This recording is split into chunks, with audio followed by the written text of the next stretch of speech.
as principais conquistas e desafios do MST do Rio Grande do Norte.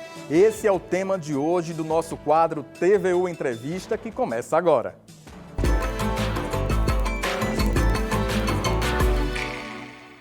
O Movimento dos Trabalhadores Rurais Sem Terra, o MST, desempenha um papel crucial na luta pela reforma agrária e na promoção da justiça social no Brasil. Fundado em 1984, o movimento surgiu como resposta às históricas desigualdades na distribuição de terras que resultaram em concentração fundiária e exclusão de milhares de trabalhadores rurais. O MST defende o acesso à terra como um direito fundamental e como ferramenta para garantir segurança alimentar, reduzir desigualdades e promover o desenvolvimento sustentável nas áreas rurais. Sua atuação também é um contraponto ao modelo de agronegócio, voltado para exportação, que apenas privilegia monoculturas e ignora as necessidades das comunidades locais.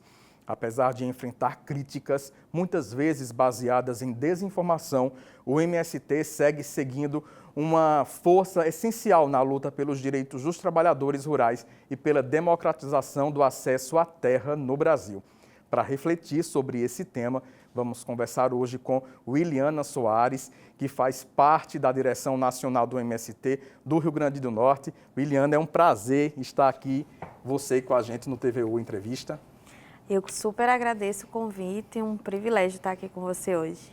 Wiliana, nossa primeira pergunta, eu acho, deveria ser exatamente sobre esse início que eu falei, sobre as desinformações. Você acha que o MST hoje tem alguma visão no país de forma negativa por conta da desinformação? Você acha que esse é um dos fatores que faz com que o MST não tenha essa imagem tão positiva?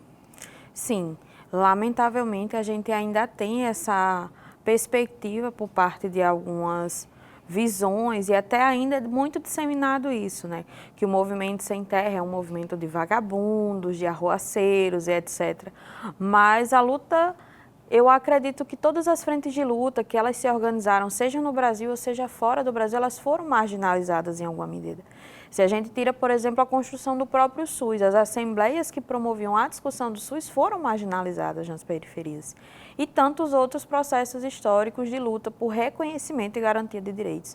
Então, a terra, tendo essa centralidade, que uma vez que você tem a terra, você tem poder, e a gente tem uma matriz histórica fundada na concentração de terra, não teria como imaginar que um movimento que luta pela reforma agrária seria visto com bons olhos, principalmente pelo poder hegemônico vigente no país. E é uma coisa interessante que vocês também vão nesse contraponto, né, às monoculturas. Fala um pouco para a gente essa importância do MST para a agricultura familiar. Então, a gente tem hoje um agronegócio que ele produz commodities em grandes quantidades e recebe muito incentivo, em alguns casos até mesmo a fundo perdido.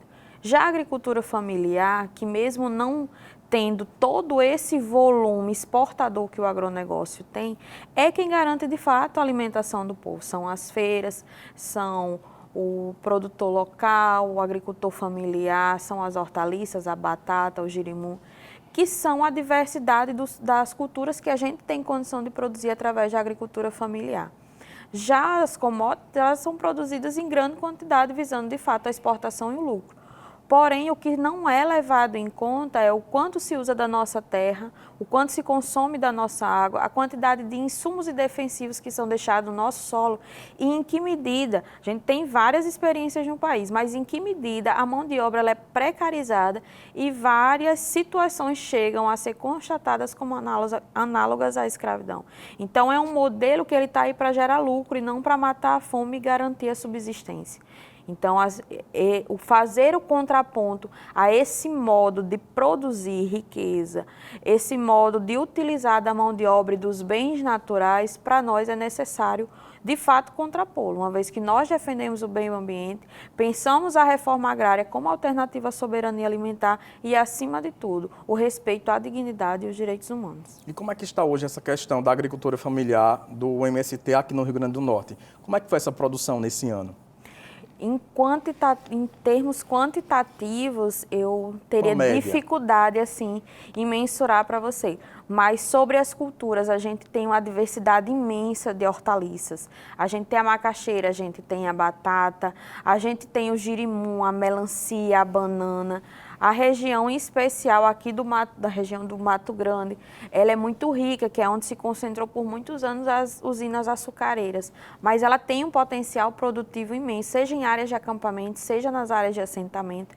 E na região oeste a gente teve, nas nossas áreas em especial, o aumento que foi inclusive fomentado através de uma ação do governo para a produção do algodão agroecológico. Então, é possível produzir de forma agroecológica que renda bons frutos, que não agrida o meio ambiente e que ainda assim possa trazer retorno para as famílias. Liliana, na sua opinião, o que é que falta hoje para o país ter uma reforma agrária justa? Porque até agora não houve, né? Eu acredito que eu posso até estar me equivocando nessa análise, mas eu arriscaria dizer que falta vontade política. Falta essa vontade política de romper com essa lógica de concentração da terra, de grandes latifúndios, de produção de monocultivos. Um país imenso, continental, que tem uma desigualdade social perturbadora.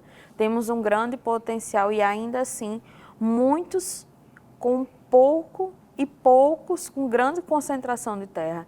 Então, uma vez que essa terra possa ser dividida, eu acredito que a gente vai conseguir avançar. Mas para concretizar a reforma agrária no Brasil, seria uma decisão de fato política, assim como defender a educação, a saúde e demais direitos básicos.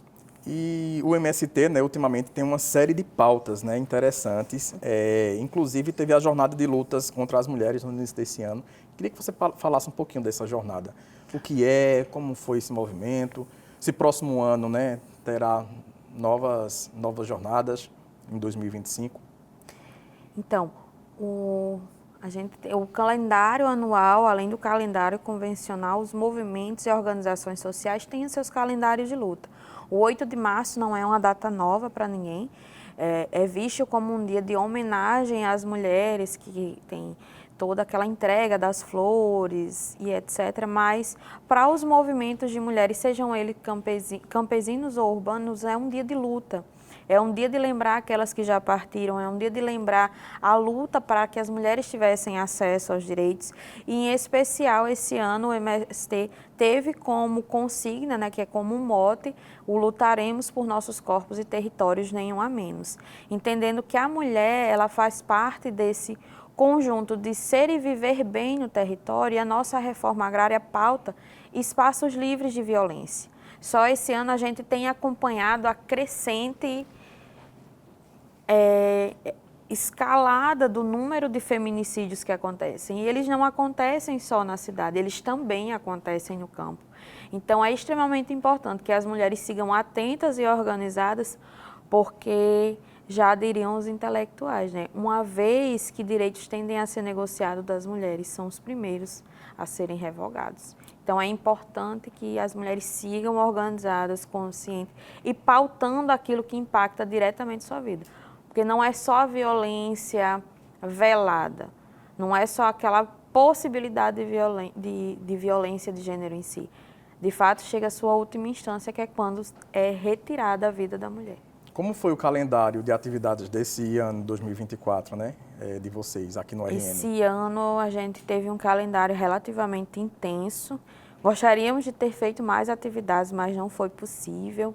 A gente teve a luta das mulheres no 8 de março, a gente teve a nossa jornada de abril, que é uma jornada que rememora e também faz com que nós continuemos em luta em memória de Eldorado dos Carajás. 17 de abril para nós é uma data muito importante.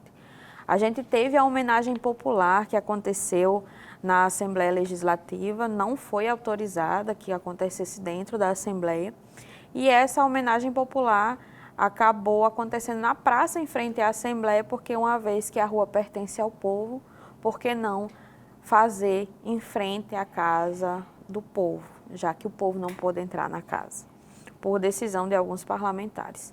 Então, logo depois disso, a gente teve um calendário um pouco mais tranquilo, entre aspas, né, que a gente entra logo ali naquele período de eleições que deixa o ano um pouco curto. Foram eleições intensas esse ano, acredito que não só aqui em Natal ou no estado do Rio Grande do Norte, mas o país todo teve muito engajado nessas eleições municipais. E agora, na reta final do nosso 2024, a gente teve a Feira da Agricultura Familiar, que aconteceu lá na Governadoria, e tivemos a oportunidade de mais uma edição do Festival Por Terra, Arte e Pão, conhecido também como o Festival do MST. É sobre esse mesmo que eu quero falar. Eu participei ano passado, fui novamente esse ano, vi que está bem animado, né? As pessoas estão aderindo, acredito que vai ser uma coisa permanente, né? Que aqui em Natal vai se instalar. Então, a gente tem recebido muito essa provocação. Vai entrar no calendário, tem que entrar, ano que vem vai ter. Eu digo, mas gente, nem acabou ainda. Vamos com calma. Mas é muito bacana de poder chegar a captar um movimento que é camponês e a gente conseguir dialogar, trazer a cultura, a arte, a produção e ver que o povo natalense gosta, se sente bem e quer cada vez que continue acontecendo uma nova versão, uma nova roupagem, novos cantores, novos artistas populares se apresentando. Eu acho que tem tudo para virar calendário. Massa. Williane, esse ano são 35 anos, né, de existência do MST. A gente fez esse ano 34 anos. 34, ano que vem a gente fecha os 35. E aí, qual balanço você faz, né, desses 34 anos? Muito aprendizado. Eu estou no Movimento Sem Terra tem em torno de uns 15 anos, mas teve outros que vieram antes de mim. Sim. Mas olhando para trás, assim, do pouco que eu pude acompanhar, acho que apesar de todos os desafios e limites, o MST no Rio Grande do Norte, ele tem conseguido cumprir o papel que se propõe. Nós temos 291 assentamentos da reforma agrária no RN. A gente tem mais de 20 mil assentados e assentadas da reforma agrária. No Rio Grande do Norte, a gente teve o primeiro curso do Pronera, que foi o curso de Pedagogia da Terra, que aconteceu em Ceará-Mirim, que formou inúmeros professores. Depois dele, a gente teve o o curso de Magistério da Terra, a gente teve o curso de Enfermagem, a gente teve também o curso de Ciências Sociais, o curso agora que está acontecendo de Geografia e, por incrível que pareça, agora a gente galgou um novo patamar e estamos com um curso de especialização em Geografia, que para nós assim o Movimento Sem Terra nasce dessa necessidade, não só de romper a cerca, mas de romper também o latifúndio do saber, Perfeito. de ter acesso à alimentação, de fazer a disputa, de colocar trabalhadores em inúmeros espaços. Então, um exemplo que eu acho que que se eu for começar a falar aqui, eu vou começar a lembrar de várias situações. Fique à vontade. Mas, assim, o Pronera tem 26 anos, assim, você imagine, tem inúmeras pessoas formadas, professores, veterinários, técnicos agrícolas, técnicos em agroecologia, jornalistas, então, assim, todos eles filhos oriundos dessas áreas de reforma agrária. Então, se eu puder resumir um pouco, a minha mãe ela é assentada no PA Nova Esperança, lá em Mossoró. Eu sou formada pelo Pronera, eu sou bacharel em Direito pela Universidade Federal do Paraná, hoje advogada popular e dirigente política, mas se não fosse essa organização, a gente não teria, eu não estaria hoje nessa condição, com essa profissão, como tantos outros temos por aí, né? Então, acho que para resumir esses quase 35 anos de MST no RN, eu diria que só a luta muda a vida. Só a luta muda a vida. Que palavra, que frase forte. Verdade. Williana, teve eleições, né, esse ano também, plenárias. Conta pra gente. Você foi eleita?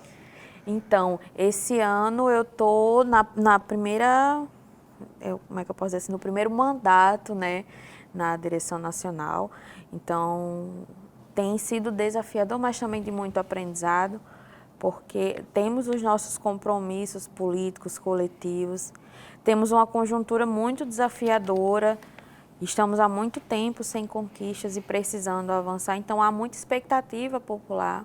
É exatamente isso que eu ia perguntar, assim, quais são as pautas, né, para você, esse novo mandato do próximo ano, 2025? Então, a nossa projeção para 2025 é tentar avançar nas pautas que estão paralisadas desde o golpe da Dilma, né? Porque de lá até aqui a gente teve literalmente a paralisação da reforma agrária e uma vez que o governo Lula assume, a gente tem toda aquela expectativa, agora a gente vai conseguir avançar com as pautas, a reforma agrária vai voltar para a centralidade.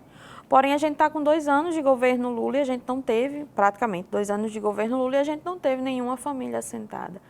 O que tem sido anunciado pode resolver a médio e longo prazo, mas essencialmente a nossa pauta é, para 2025, desapropriação de terra para assentar nossas famílias acampadas, infraestrutura para as áreas de assentamento, tem assentamentos com mais de 10 anos que as casas nem sequer foram construídas, e crédito. Renegociação das dívidas dos assentados que pegaram créditos anteriores e devido a várias circunstâncias não conseguiram fazer o adimplemento dele no período correto e para que quem não teve a oportunidade de acessar esses créditos possa acessar, porque só a consolidação do assentamento não é suficiente. É necessária a política pública, é necessário o fomento para que esse assentamento possa produzir. Como a política pública voltada a tudo que diz respeito à reforma agrária foi paralisada, eu diria que a nossa pauta acabou se estendendo. E agora a gente espera que o governo possa estar atendendo essa pauta das famílias que estão ansiosas, aguardando para que a pauta da reforma agrária volte para o centro das decisões do governo. Querendo ou não, é um impacto direto, seja no Rio Grande do Sul ou no Rio Grande do Norte. Temos famílias assentadas por todo o Brasil. E, lamentavelmente, nem lá e tampouco aqui a nossa pauta geral tem conseguido avançar de forma que a gente possa se dizer minimamente satisfeito com a atuação que estamos tendo no momento. Temos expectativas, o governo Lula foi um governo que nós elegemos, mas nós precisamos que esse governo também possa dar respostas e conquistas para a nossa base, seja ela acampada ou assentada. E os movimentos sociais sofreram muito, né, de retrocessos, né, no governo, tanto os 2 anos de Temer com 4 anos de Bolsonaro. Então, assim, os movimentos sociais tiveram essa perda de avanços, né, estacionou. Diria que a classe trabalhadora como um todo foi um período que nós diariamente estávamos pautando a garantia, a permanência ou não retrocesso de direitos, porque todos os dias a gente tinha uma proposta de lei, um ajuste que impactava diretamente na vida da classe trabalhadora. Então não estava dando tempo, nem havia ambiente político para se pautar, para se projetar. Basicamente a gente estava apegado de fato a fazer a defesa dos direitos, a garantir o mínimo essencial para que a classe trabalhadora não fosse tão afetada pelas políticas, sejam elas de direita, de extrema direita, de caráter neoliberal ou liberal, mas que afetavam diretamente a vida do povo. Literal, como a gente pode ver, na pandemia tiveram pessoas catando comida na caçamba de lixo.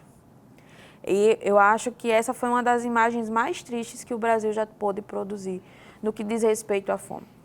E após a ascensão do governo Lula, a gente vê novamente o país tendo avanço no combate à fome, que também é uma pauta do MST, uma vez que a soberania alimentar está na centralidade dos nossos objetivos enquanto projeto para esse país, mas acima de tudo entendendo que com fome você não pensa, você não estuda e tampouco você sonha. Então foi um período bem difícil, logo depois teve a pandemia, mas como esperança é verbo, seguimos na expectativa de dias melhores. Williane, eu sei que a gente tem muita coisa para conversar, né? É uma pauta muito importante, relevante e urgente, mas a gente tem a questão do tempo. E eu queria que você encerrasse, né, antes de terminar a nossa programação de hoje, você encerrasse com uma mensagem para os potiguares sobre a importância do MST, não só para a URN, como para o país, né? E essa necessidade, né, de se informar, né? Não se deixar levar pela desinformação. Queria que você olhasse para a câmera e falasse um pouco diretamente com os nossos potiguares. Então, a parte mais difícil, né, é encerrar. Mas eu diria para cada um e cada uma, cada companheiro e companheira, cada camarada que está aí, que se dê a oportunidade de conhecer o Movimento Sem Terra, que conheçam uma das nossas áreas, que conheçam os nossos projetos. O MST hoje tem um desafio imenso, que é o plantar árvores e produzir alimentos. E é extremamente importante que a classe trabalhadora esteja junto da gente. Se dê a oportunidade, tem sempre um assentamento pertinho, um acampamento. Não se deixe enganar por aqueles que negociam direitos. E seguimos em luta na defesa de direitos, construindo um mundo melhor e, acima de tudo, pautando a educação pública de qualidade, a produção de alimentos saudáveis, na defesa do meio ambiente e com a referência da reforma agrária popular, para o bem viver, seja ele no campo ou na cidade. Então, se dê essa oportunidade, estamos abertos e curiosos também a receber tanta gente nova e diversa. Tenho certeza que essa experiência vai mudar a sua perspectiva sobre o movimento dos trabalhadores e trabalhadoras rurais sem terra. Eliana, muito obrigado por sua presença, sua participação aqui no TVU Notícias, no quadro TVU Entrevista, né? Será sempre um prazer receber vocês e as pautas, porque aqui é o lugar da voz do trabalhador também. Então é isso, o TVU Entrevista fica por aqui. Se você quer rever essa entrevista, basta acessar a nossa página no YouTube. Uma boa noite para você e até a próxima.